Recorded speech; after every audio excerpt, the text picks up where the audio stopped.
Warahmatullahi wabarakatuh. Pasca pengumuman pemenang Pilgub Jakarta, calon gubernur Jakarta nomor urut 3, Pramono Anung tengah menyiapkan tim transisi untuk memimpin Jakarta pasca dilantik nanti.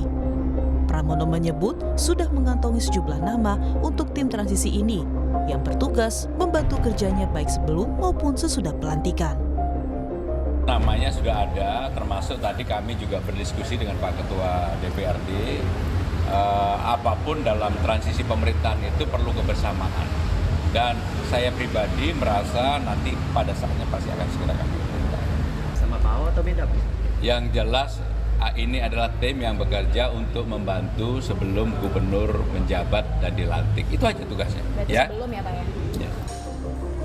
Sementara itu, Ketua DPRD DKI Jakarta, fraksi PKS Khoirudin yang bertemu dengan Pramono menyebut pertemuannya sebagai kerjasama untuk membangun komunikasi dan kolaborasi serta sinergitas antara eksekutif dengan legislatif demi kebaikan warga Jakarta. Komunikasi insya Allah semuanya buat kebaikan warga Jakarta. Kita siap kolaborasi, siap sinergi untuk kebaikan Jakarta. Kita meningkatkan kesejahteraan warga Jakarta. Sekitar itulah bagaimana menyelesaikan permasalahan Jakarta yang masih tersisa gitu ya.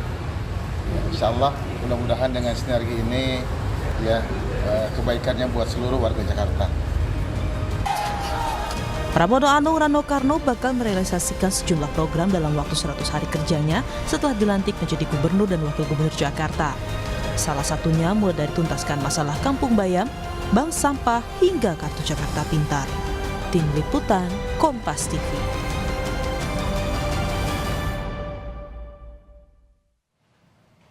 Saudara, calon gubernur Jakarta nomor urut 3 Pramono Anung sudah menyiapkan tim transisi yang bertugas membantu dirinya baik sebelum dan sesudah pelantikan.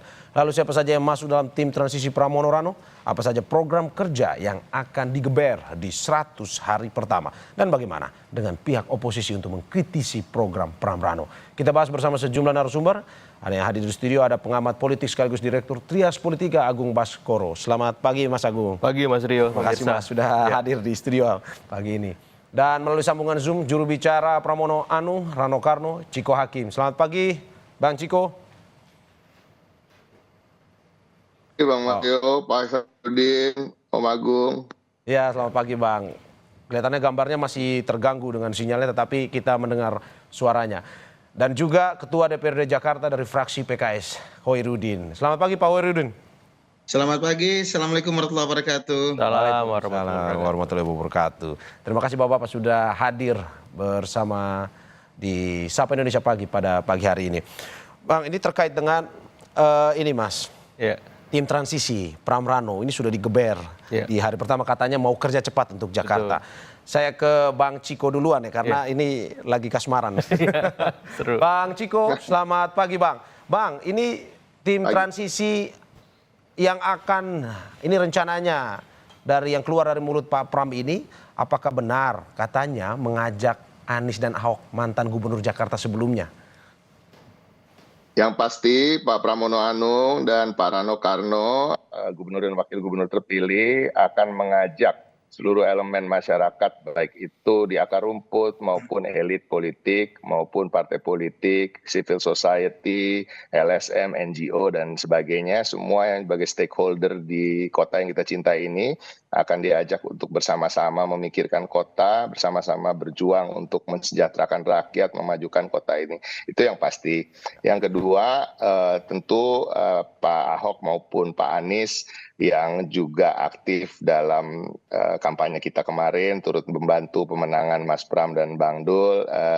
Mereka punya titipan-titipan dalam tanda kutip program yang tentunya adalah program-program yang berhasil ketika keduanya pernah memimpin Jakarta, dan mereka berharap untuk bisa diteruskan. Dan Mas Pram dan Bang Dul sudah sepakat, dan rasa-rasanya juga memang rakyat menunggu-nunggu banyak program dari kedua mantan gubernur ini yang terhenti, yang kemudian harusnya dilakukan, dan ini akan sangat membantu untuk meningkatkan kesejahteraan masyarakat. Itu yang pertama. Bang, itu yang abang sebutkan kan elemen-elemennya, tapi yang kita tanyakan spesifik namanya. Berarti confirm ya, Pak Anies dan Pak Ahok?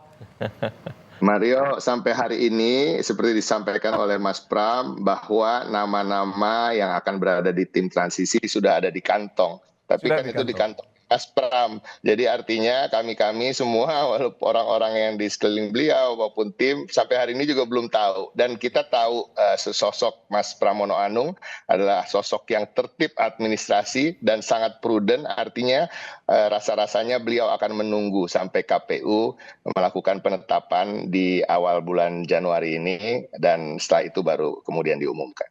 Katanya Bang Ciko, ini walaupun di kantong tapi sudah ada yang mengintip, katanya ada nama oposisi di situ. Oposisi itu maksudnya apa? Yang Kalau kemarin- bagi Mas Pram dan Bang Yang tadinya Dul, tidak mendukung Mas Pram di pertarungan. Tapi sejak awal Mas Pram dan Bang Dul sudah berkomitmen. Bahkan ketika masa kampanye sudah sering menyampaikan bahwa bila beliau yang terpilih, semua akan diajak dan tidak ada lagi 01, 02, 03, itu sudah kita lupakan, itu sudah masa lampau. Yang ada adalah sesama warga Jakarta, sesama partai politik yang saling bermitra dan kemudian harus bahu-membahu untuk membangun kota kita bersama. Jadi siapapun ada nama-nama di situ, nantinya tentunya itu tidak lagi menjadi pertimbangan apakah kemarin mendukung atau tidak. Oke, saya ke Pak Khoirudin. Pak Khoirudin, Bang Ciko ini masih terus menyimpan namanya, walaupun kadang kita tahu bahwa sebenarnya udah diintip sama Bang Ciko ini sebenarnya. Tapi kalau dari PKS sendiri, Bang Khoirudin, kan kemarin katanya Mas Pram bertemu langsung dengan Pak Khoirudin. Apakah sebenarnya PKS ini akhirnya jatuh hati ke Pak Pram Rano dan akhirnya mendukung di tim transisi ini atau bagaimana? Iya, kemarin kami bertemu dengan gubernur terpilih yang segera akan diumumkan dan dilantik nantinya. Ya. Sebuah pertemuan yang sangat penuh dengan silaturahim, penuh keakraban, ya. Dan saya dari PKS siap karena ketua DPR adalah pejabat publik di tingkat provinsi, maka kami akan mendukung, akan bersama-sama kolaborasi dengan gubernur terpilih untuk membangun Jakarta demi kebaikan warga Jakarta. Oke, berarti ini Jadi statement tidak ada resmi istilah oposisi. mendukung akhirnya ya? Ya. Keluar dari Kimplas atau gimana maksudnya? Tidak. Kan ini Jakarta ya, bukan konteks nasional. Jadi kita sama-sama melayani warga Jakarta, ya. Dan apa yang nanti program-program nasional yang dititipkan kepada pemerintah Jakarta, kita harus sukseskan demi buat kebaikan warga Jakarta utamanya. Oke, berarti apakah Pak Khoirudin ini sebenarnya sudah dikomunikasikan bersama rekan-rekan di Kimplas terkait dengan sikap dari PKS sendiri untuk mendukung Pram Rano atau bagaimana? Belum sampai sejauh itu. Tapi kan faktanya bahwa Mas Pram dan Bang Dul adalah pemenang Jakarta. Ya. Demi kepentingan warga Jakarta, ya sebaiknya kita bersama-sama bangun Jakarta demi warga Jakarta, demi kesejahteraan warga Jakarta. Oke, berarti kita bisa confirm adalah bahwa pertemuan kemarin bersama Mas Pram dengan Pak Khoirudin ini untuk membahas salah satunya berasal dari PKS sendiri, nama-nama tim transisi ini ya? Kami tidak membahas itu. Yang kami bahas adalah bahwa Jakarta akan menjadi DKJ dan sesuai dengan pasal Undang-Undang 2 2024 ada banyak permasalahan pusat yang diserahkan ke Jakarta dan kita harus siap-siap. Waktunya tinggal 1 tahun 3 bulan lagi. Ya, jadi kerja cepat ya Pak Khoirudin untuk pada betul. akhirnya saling membantu ya. Saya Ya, ke betul. Mas Agung, Ya. ini rame soal transisi. Ini pentingkah sebenarnya transisi bagi seorang gubernur dan wakil gubernur baru atau gubernur dan wakil gubernur terpilih? Iya, menurut saya perlu ya Mas ya, karena secara politis ini menegaskan gengsi Jakarta sebagai pusat segala aktivitas di negara kita, ekonomi, politik, sosial, seperti itu. Jadi dengan adanya tim transisi ini setidaknya marwah Jakarta sebagai daerah khusus itu memang terjaga. Yang kedua, secara sosiologis ini juga mengirimkan pesan positif kepada publik Jakarta bahwa Pram Rano itu siap memimpin, siap memberikan kontribusi terbaiknya, dan saya kira ini sinyal positif yang menurut saya pasar juga akan sangat mendukung ya. Nah, secara yuridis ini juga bukan hal yang baru karena di masa Anies saat menjadi gubernur sebelum dilantik bersama Sandi, dia membuat tim transisi juga. Ya. Dan ini mengingatkan kita flashback kepada Pak Jokowi di masa 2014 ya. Ya. Artinya memang ya tadi kelas Jakarta memang kelasnya nasional seperti itu punya reputasi yang besar dan perlu dijaga. Nah, di luar itu semua tugasnya apa sih? Ini kan yang menjadi pertanyaan. Selain soal harus ada koordinasi ataupun komunikasi dan sinkronisasi dengan gubernur-gubernur sebelumnya, ada kemudian 2 kali pejabat gubernur yang memimpin Pak Heru Budi sama Pak Teguh Setiabudi ya, dan itu perlu dikoordinasikan sebelum Dewan Aglomerasi terbentuk. Nah, yang ketiga ya tadi supaya komunikasi lancar dengan stakeholder utamanya legislatif DPRD provinsi, perlu juga keanggotaannya selain ex-gubernur ataupun PJ gubernur ataupun tim oposisi seperti itu, tim-tim yang memang punya dimensi teknokratis yang bisa mengorkestrasi ya hal-hal substantif yang menjadi programnya Anies, programnya Pak Ahok, programnya Pak Foke, supaya inline dengan programnya Pak Rano dan Pak Pram seperti itu. Berarti perlu peran Pak Ahok dan juga Pak Anies di kalau menurut saya kenapa enggak ya, supaya ini ada akselerasinya, karena kan katanya Jakarta ingin menjadi kota global ya. Jadi kelas Jakarta ini harus dilihat sebagaimana kelas kota-kota dunia yang lain, dan itu membutuhkan kerja kolektif semua gubernur yang ada seperti itu. Oke, kalau menurut Anda, dari pengamatan Anda, siapa pada akhirnya nama-nama yang cocok untuk bisa mengisi tim transisi ini? Mungkin selain yang tadi Anda sebutkan, Pak Anies dan juga Pak Ahok. Pak Suswono nggak apa-apa. Kan Pak Suswono diterima di Koalisi Indonesia Maju Plus ya. Kalau Pak RK-nya di Dewan Aglomerasi misalkan. Jadi ada koordinasi yang sehat, yang menarik, yang ciamik Bang Ciko ya. Seperti itu. Oke, berarti tetap para pesaing kemarin diajak juga angkurannya untuk... Pak Dharma, Pak Kunwardana, it's okay, itu gak bagus buat komunikasi dan stabilitas politik kita. Oke. Saya ke Bang Ciko. Bang Ciko, terkait dengan tim transisi ini, apa sebenarnya yang ingin dikerjakan di masa-masa awal pemerintahan dari Pram Rano atau sebelum masuk menuju pemerintahan di masa awal? Yang pasti tadi mengkonsolidasikan kekuatan, artinya dalam artian visi misi kami, itulah kekuatan utama kami, bagaimana nanti bisa dijawantakan atau diterjemahkan dalam program-program ke depannya. Nah, tentunya ini butuh sinkronisasi tadi di internal maupun juga sinkronisasi dengan pegawai Pemprov yang existing sekarang dan juga DPRD. Jadi tadi bahwa Mas Pram dan Bang Dul telah berkomitmen untuk tidak lagi berbincang terkait dengan 01, 02, 03 karena memang kami betul-betul butuh untuk mendapatkan dukungan dari semua pihak, khususnya pihak yang dipimpin oleh Pak Khairuddin sebagai Ketua DPRD DKI Jakarta. Nah, dan yang ketiga, bagaimana nanti mempersiapkan apa-apa yang bisa menjadi transisi dari DKI Jakarta menjadi DKJ. Tapi itu lebih agak ke belakang. Tetapi pada prinsipnya ada janji program kampanye yang harus betul-betul ditunaikan. Dan kita sudah memilah-milahnya, dan tim transisi tentunya nanti juga akan memastikan bahwa janji-janji yang bisa realisasikan dalam jangka waktu 100 hari itu akan terjadi. Jadi ada beberapa janji yang memang rasa-rasanya akan betul-betul bisa direalisasikan dalam program 100 hari kita, seperti pengembalian warga Kampung Bayam ke kampung susun di kawasan JIS, penerima KJP kemudian tidak lagi harus mengurus dipusatkan di satu tempat di Rawabunga, sehingga kita tahu antriannya begitu panjang dari dini hari dan juga udah ngantri panjang nggak dapat pula gitu kan. Nah, ini juga tidak tepat sasaran. Nah, ini yang akan diperbaiki, dan dalam 100 hari rasa-rasanya ini bisa, dan kepengurusan KJP kemudian akan dipusatkan di tiap kecamatan.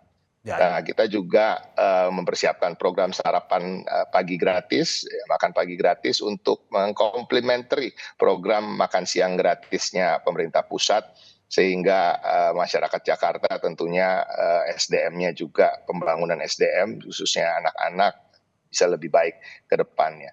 Terkait banyak hal terkait dengan keumatan, misalnya melanjutkan program bantuan operasional tempat ibadah untuk bantu guru keagamaan, dan ini tidak hanya terbatas pada guru ngaji tapi juga guru sekolah minggu dan lain-lain. Transportasi kita akan menggratiskan 15 golongan, bukan hanya untuk naik Transjakarta atau busway tapi juga MRT dan LRT. Ada juga janji terkait dengan tenaga kerja, yaitu kita akan melaksanakan job fair di tiap kecamatan dalam waktu 3 bulan sekali. Jadi artinya dalam 100 hari pertama akan ada satu job fair yang diselenggarakan, terkait dengan birokrasi dan pemerintahan dan juga ketenaga kerjaan. Kita tahu bahwa masyarakat Jakarta ini butuh lapangan kerja, ada 500.000 yang memang betul-betul butuh untuk bekerja, dan syarat-syarat untuk masuk jadi pegawai yang memang tidak membutuhkan skill yang tinggi, misalnya PPSU atau pasukan orangnya tidak harus SMA, jadi bisa lulusan SD menjadi pegawai Pemprov yang tidak memerlukan skill-skill yang berat. Nah, terkait dengan sampah, tentunya ada penyediaan bank sampah di tiap RT untuk pemilahan sejak rumah tangga, dan itu juga bisa menjadikan penghasilan tambahan bagi warga. Nah, masih banyak, ada beberapa hal lagi yang tentunya nanti akan digodok dan diupayakan maksimal untuk bisa dituntaskan dalam 100 hari pertama. Oke Bang, tapi disclaimer sedikit soal makan bergizi gratis, kan kemarin sempat diprotes, katanya 10.000 terlalu kemurahan, minta Pak Prabowo hitung ulang katanya. Berarti di Jakarta berbeda atau sama nih kayaknya? Kalau makan sarapan gratis saya rasa 10.000 cukup, insya Allah. Tapi gitu kita ya, Bang, lihat ya? nanti nilainya berapa, ya kan? Kalau makan siang kan harusnya lebih berat, tapi kita lihat nanti aja bagaimana hitung-hitungannya ke depan. Dan tentunya harus disetujui oleh Pak Khairuddin dan teman-teman di DPRD. Oke, Pak Khairuddin, apa sebenarnya yang bisa mungkin saja PKS bergabung ke pemerintahan Pramrano, apa sumbangsi yang mungkin dipikirkan untuk membangun Jakarta? Ya, posisi kita sangat strategis karena PKS menang di Jakarta dan saya Ketua PKS DKI Jakarta juga Ketua DPRD. Tentu sangat strategis buat pemerintahan DKI ke depan, buat Mas Pram dan Bang Dul. Sebetulnya eksekutif, gubernur, dan SKPD juga DPRD sama-sama pemerintahan daerah. Gitu ya. Jadi kita harus sama-sama bekerja bersama buat warga Jakarta. Jadi tidak seperti di DPR RI dengan eksekutif dan legislatifnya. Kalau kita dalam peraturan perundang-undangan yang ada di pemerintahan daerah bahwa DPRD dan gubernur eksekutif adalah pemerintahan daerah. Jadi kita harus kerjasama. Insya Allah PKS bersama-sama dengan pemenang pemilu nantinya. Oke, tetapi kita bertanya, karena kan selama ini PKS selalu berada sebagai sebuah partai yang kritis sebenarnya terhadap pemerintahan, baik itu di masa Pak Ahok maupun masa Pak Anies kemarin. Apakah juga sama ketika diajak masuk ini masih tetap kritis seperti ala PKS biasanya? Iya, itu karakteristik PKS, dan memang walaupun kita tidak oposisi, koalisi bersama gubernur terpilih, tetap kita kritis terhadap permasalahan Jakarta yang memang perlu dikritisi. Kritik yang membangun gitu, Mas, insya Allah. Oke, saya ke Mas Agung. Mas Agung, ini melihat bagaimana program di Jakarta, ya seperti Anda tadi sampaikan juga bahwa sudah tidak menjadi lagi ibu kota, tapi perlu dipikirkan bagaimana ke depan sehingga Jakarta tetap menjadi daya tarik. Program-program seperti apa yang memang perlu tim transisi ini pikirkan? Ya, utamanya kan kemarin ada soal banjir, macet ya, kemudian soal ekonomi yang sekarang cukup menjerat ya, utamanya daya beli, lapangan kerja, soal kemiskinan di kota seperti itu. Dan saya kira memang untuk mencari solusi yang pas, diintegrasikan saja apa yang sudah dilakukan oleh Pak Foke, Pak Ahok, Pak Anies, kemudian PJ Gubernur sekarang, supaya tidak bekerja dua kali. Dan Mas Pram punya banyak inovasi untuk menuntaskan hal-hal tadi ya, misalkan macet ada kerja dari mana saja, kemudian juga soal banjir ada arahan misalkan bekerja sama dengan pemerintah pusat membangun tanggul raksasa misalkan, kemudian gimana caranya supaya rumah susun terintegrasi dengan pasar, kegiatan ekonomi di sana. Jadi hal-hal yang menurut saya perlu diakselerasi, perlu segera dieksekusi supaya pesan positif yang diterima publik soal tim transisi ini terjaga. Karena ini kan masyarakat rasional Jakarta nggak bisa nunggu lama-lama. Istilahnya nggak pakai ribet dah kan kemarin tagline-nya Pramrano ya, sehingga itu bisa dikonkretkan supaya nggak pakai ribet, supaya konkret, supaya jelas semuanya, otomatis harus segera gitu. Dan mengakselerasi itu menjadi sebuah keniscayaan menimbang pemerintah pusat juga kan sama-sama bergerak ini. Jadi publik nggak bisa menunggu lama, khusus di Jakarta, agar apa? Agar memang Jakarta kota global itu bukan sekedar imajinasi semata ya, tapi juga bisa terrealisasi, terwujud dan bisa dirasakan langsung efek-efeknya tadi Kampung Bayam, KJP dan seterusnya. Itu kan saya rasa itu langsung kena ke kantong mereka, hidup mereka, dan kalau bisa dieksekusi segera itu luar biasa pasti. Oke, kalau melihat bahwa pada akhirnya si Pram Rano ini juga tadi yang seperti dikatakan bahwa sudah mulai mengajak yang kemarin bertarung Betul. di Pilkada. Apakah memang bagaimana caranya mengakomodir ini tim yang besar? Ya. Ini PKS sudah masuk, belum lagi mungkin saja ada partai-partai yang lain yang masuk. Ini mengakomodir sehingga pada akhirnya transisi ini bisa mulus berjalan dan program-program bisa dilaksanakan dengan baik. Ya, saya melihat cikal bakal tim transisi ini arahnya memang sedikit banyak, saya ingat TGUPP ya, tim gubernur untuk percepatan pembangunan, dan bisa saja orang-orang yang ada di tim transisi ini melebur di sana gitu. Ya. Dan kalau kita merujuk di nasional, tim transisi ini akhirnya kemudian terintegrasi di Kementerian Keuangan, Ya. Kementerian Pertanian, Ya. kementerian yang lain seperti itu. Dan saya kira ini bagus ya, positif. Supaya apa? Supaya sinkronisasinya yang selama ini jadi masalah dalam setiap pemerintahan itu bisa terreduksi dan akhirnya bisa mengoptimalkan banyak unit-unit kerja di bawah gubernur nanti. Dan TGUPP waktu di masa Mas Anies itu saya lihat bahkan menerbitkan sebuah buku ya, blueprint yang itu bisa menjadi masukan buat tim berikutnya ketika membantu Pram Rano supaya gubernur dan wakil gubernur Pram Rano ini bisa bekerja dengan maksimal, karena Dewan Aglomerasi akan segera terwujud nih bentuknya, dan itu akan mengintegrasikan kawasan ya Jabodetabek, Jur sampai Cianjur. Nah, Jakarta punya peran yang cukup sentral untuk memastikan bahwa koordinasi, komunikasi, sinkronisasi, dan hal-hal yang fundamental agar Jakarta itu tidak terhambat dengan pembangunan di provinsi lain tidak terjadi seperti itu, Mas. Oke, ini saya ada pertanyaan menarik bahwa ini terkait dengan Pram Rano. Sebenarnya tim transisi ini dibuat untuk memuluskan pekerjaan dari gubernur sebelumnya ke gubernur yang terpilih, ataukah mungkin sebenarnya menjadi transisi antara gubernur saat ini dengan pemerintah pusat yang oposisi juga didukung oleh Kim Plus yang juga kita tahu bahwa bertarung bersama Pram Rano kemarin di Pilkada. Kita ke Bang Ciko tetapi usai jeda berikut. Terima kasih masih di Sapa Indonesia Pagi bersama saya Mario Sarong dan juga sejumlah narasumber. Bersama saya Mas Agung Baskoro, pengamat politik sekaligus Direktur Trias Politika, dan juga Ciko Hakim, juru bicara Pramono Anung Rano Karno, dan Ketua DPRD DKI Jakarta Khoirudin. Saya lanjut ke Bang Ciko, Mas Agung ya. Bang Ciko, ini melihat bagaimana apakah sebenarnya ini kan tim transisi katanya hanya akan dilanjutkan hingga masa pelantikan. Tapi kalau misalkan kinerjanya bagus, apakah mungkin akan seperti TGUPP era Pak Anies atau bagaimana? Ya, kita tunggu aja itu, yang lebih tahu tentunya Mas Pramono Anung, dan beliau belum membahasnya di tim. Ya.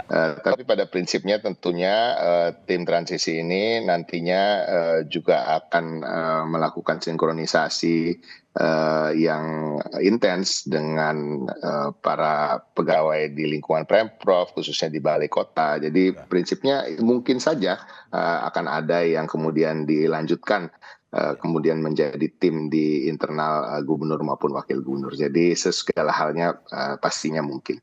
Oke, saya ke Pak Khoirudin. Pak Khoirudin, bagaimana misalnya pada akhirnya PKS terus diajak nih, dalam arti tidak hanya tim transisi, tidak hanya sebagai penetapan awal lah untuk membangun program-program, tapi juga ikut mengawasi program tersebut, membangun program tersebut. Apakah PKS ini siap untuk bersama Pram Rano ke depan? Iya, karena pejabat publik kita ini DPRD ya, sebagai sebuah institusi pemerintahan daerah, kita mau tidak mau harus bersama-sama dengan gubernur terpilih. Ya, apalagi kita akan mengawasi apakah program-program yang akan dibuat oleh tim transisi ya RPJPMD, Rencana Pembangunan Jangka Menengah Daerah ini sesuai atau tidak dengan RPJP daerah. Kita akan kawal itu. Jadi PKS sebagai partai pemenang di Jakarta yang diamanahkan oleh warga Jakarta harus mengawal itu semua. Jadi harus kita kontrol agar kepentingan warga Jakarta bisa kita pastikan terus berada pada tracknya. Jadi PKS terus bersama-sama dengan gubernur terpilih, walaupun demikian tetap kritis kita ya untuk bisa memastikan bahwa semua program berjalan sesuai dengan target yang telah ditetapkan. Oke. Begitu, Mas. Oke, tapi kita melihat bahwa akan ada perubahan yang sudah tidak lagi menjadi ibu kota. Apakah akan ada program-program besar atau pembahasan-pembahasan yang penting nantinya akan dibahas terkait dengan daerah khusus Jakarta ini? Iya, betul, Mas Mario. Ya. Bahwa seiring dengan adanya Undang-Undang Nomor 2 Tahun 2024, Pasal 20, di sana sebutkan ada 15 urusan pusat yang akan diserahkan ke Jakarta. Ya. Dan waktu yang diberikan oleh undang-undang tersebut adalah 2 tahun. Sekarang sudah hampir 1 tahun. Jadi saya mengingatkan kepada gubernur terpilih agar bersiap-siap kita bersama-sama menyiapkan tim transisi Jakarta menjadi daerah khusus Jakarta, tidak lagi ibu kota. 15 urusan pusat yang diserahkan ini apa sudah kita siapkan? Regulasinya, anggarannya, ya pergubnya, perdanya. Jadi ini banyak pekerjaan berat yang harus kita siapkan untuk membuat Jakarta baru, Jakarta sebagai kota bisnis dan kota global. Begitu, Mas. Sangat banyak. Oke, apa saja yang menjadi urgennya, Pak? Yang paling penting dari 15 poin tersebut? Di antaranya urusan kelautan, ya, urusan pendidikan. Urusan kelautan ini penting, Mas, karena memang kita ada pesisir utara, Pulau Seribu, wilayah geografi kita yang sangat strategis. Dan kalau kita kembangkan dengan benar, maka dia sumber PAD yang sangat menjanjikan. Kita bandingkan dengan Maladewa, Maldives yang lebih kecil ketimbang Pulau Seribu, bisa menghidupi satu negara gitu ya. Dan kita belum mengembangkan Pulau Seribu. Dan ini sudah kita putuskan dalam Perda RT/RW, dalam RPJPD. Dan kita sudah menetapkan bahwa 12 mil laut pesisir utara adalah hak pengelolanya oleh Jakarta. Dan ini harus kita manfaatkan. Nah, gubernur yang terpilih, ayo bersama-sama kita segera running, ya, memanfaatkan peluang PAD kita agar bisa mendapatkan PAD yang signifikan. Jakarta Utara sebagai kota pariwisata ke depan, sebagai kawasan ekonomi khusus yang nantinya bisa memberikan sumbangan PAD yang besar. Yang dengan demikian bisa melayani masyarakat dengan baik nanti insya Allah. Terutama di dalam pendidikan dan kesehatan.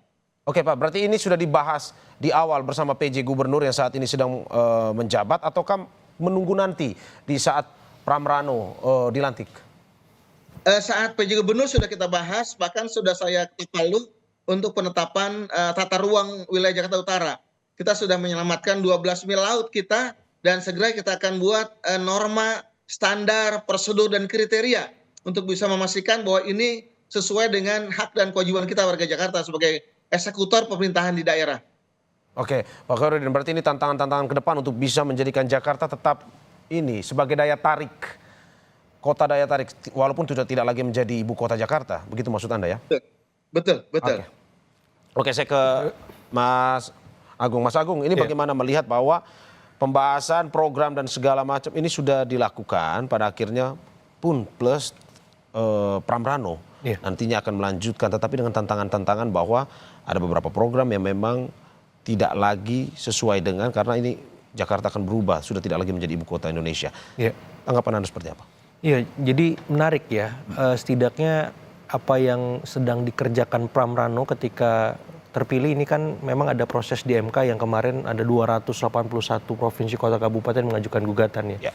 Jadi dengan Pramrano ini tidak ada gugat-menggugat, dia bisa mengakselerasi pekerjaannya dan setidaknya bisa menginspirasi kepala-kepala daerah yang lain untuk benar-benar menyiapkan pembangunan di daerahnya dengan maksimal. Nah, kehadiran tim transisi ini sedikit banyak juga bisa direplikasi di daerah-daerah lain, bahwa setiap gubernur yang terpilih apalagi tidak ada gugatan di MK ini bisa memikirkan langsung daerah-daerahnya, dan saya kira ini yang menjadi keistimewaan Jakarta ketika dia memang mampu setiap gebrakannya oleh gubernur ataupun wakilnya itu bisa memberikan efek positif ke daerah-daerah lain.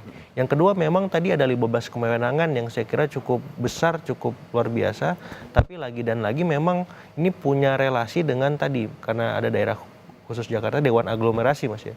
Jadi mau nggak mau setiap kebijakan, setiap tindakan yang dilakukan oleh gubernur, wakil gubernur memang dalam tanda petik haruslah mendapat restu dari pemerintah pusat juga, supaya nanti integrasinya, penyesuaian-penyesuaiannya tidak tumpang tindih ataupun offside seperti itu ya. Berarti Anda mau bilang peran pemerintah pusat ini sangat sentral, walaupun misalkan pada akhirnya Jakarta ya punya otonomi sendiri.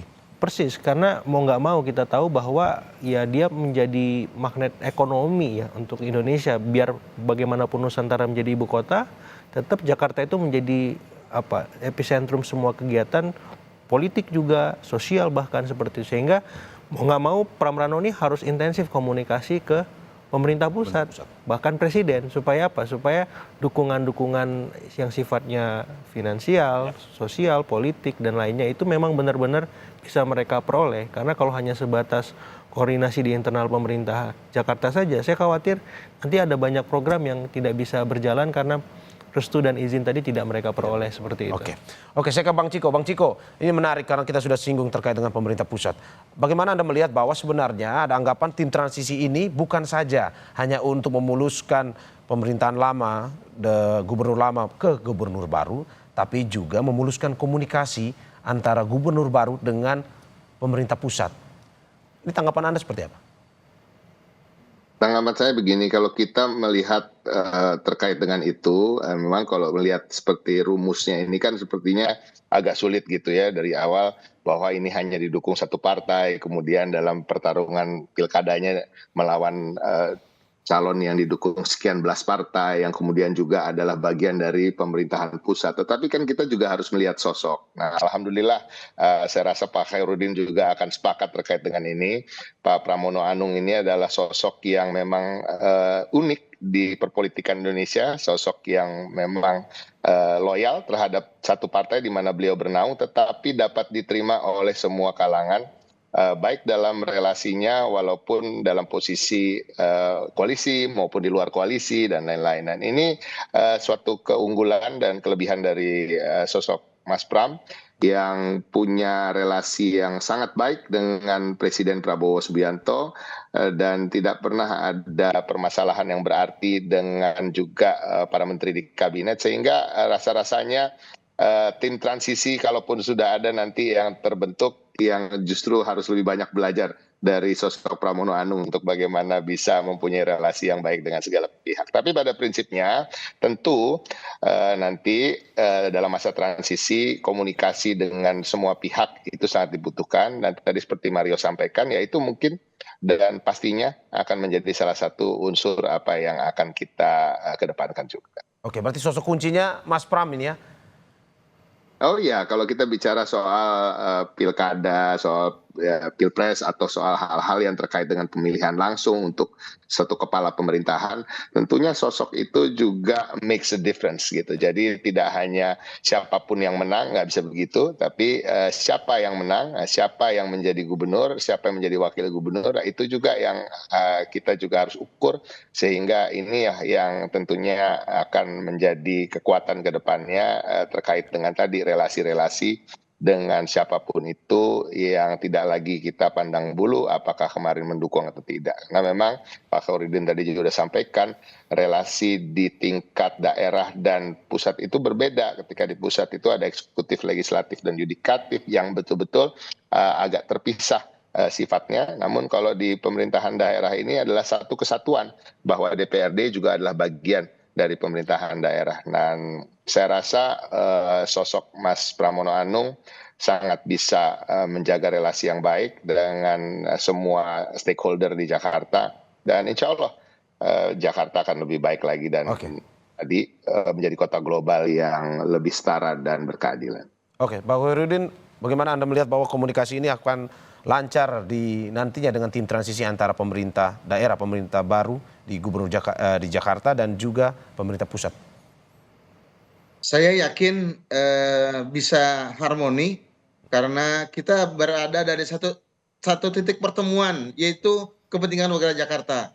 Kalau seandainya pemerintahan Jakarta oposisi dengan pemerintah pusat, yang dirugikan adalah warga Jakarta. Jadi memang seharusnya kita di pemerintah daerah searah dengan pemerintah pusat.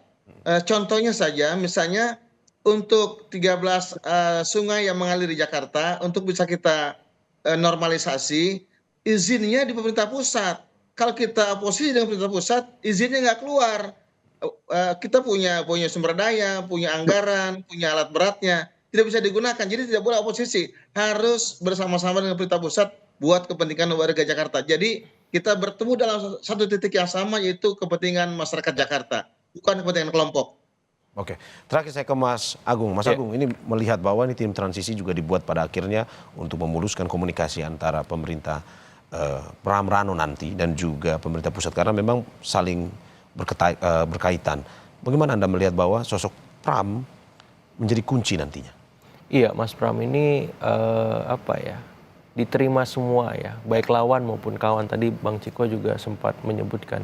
Hanya saja nanti keluasan, kehandalan beliau sebagai political communicator ataupun bridging politik yang menjembatani semua lawan maupun kawan tadi akan diuji ketika memasuki fase 2027-2028 gitu, menjelang tahun politik pemilu kita. Karena Gubernur Jakarta ini minimal memegang tiket capres, Mas. Oh gitu ya. Maksimal ini kita sudah menjadi berpikir jauh ke presiden, 2029 ya. secara langsung ataupun tidak. Capres contohnya Anies Baswedan, presiden contohnya Joko Widodo. Kalau sinar Mas Pram ini terlalu terik di Jakarta, ini bisa merepotkan penguasa juga di tahun 2027, di tahun 2028. Mungkin sebelum itu semuanya rileks, santai, bagus, harmonis semuanya. Ya, tapi ini politik gitu. Apalagi ini Jakarta kita bahas. Nah, itu bagaimana mengkomunikasikan, di situ Mas Pram diuji. Keluasannya, kehandalan, janjinya untuk setelah satu periode pamit, di situ diuji. Kita lihat apakah benar-benar begitu atau jangan-jangan Anies Pram terwujud misalkan 2029 atau Pram Anies misalkan. Nah, itu kita kan nggak tahu. Oke, ini saya lihat Bang Ciko udah senyum-senyum pengen menambahkan tapi sayangnya waktunya sudah habis. Bang Ciko, jadi kita harus akhiri dialog hari ini. Tapi terima kasih Bapak-Bapak atas apa yang disampaikan. Semoga memang bisa memberikan masukan juga untuk membangun Jakarta. Pada akhirnya bisa sesuai dengan program-program yang dijanjikan. Terima kasih pengamat politik sekaligus Direktur Trias Politika Agung Baskoro.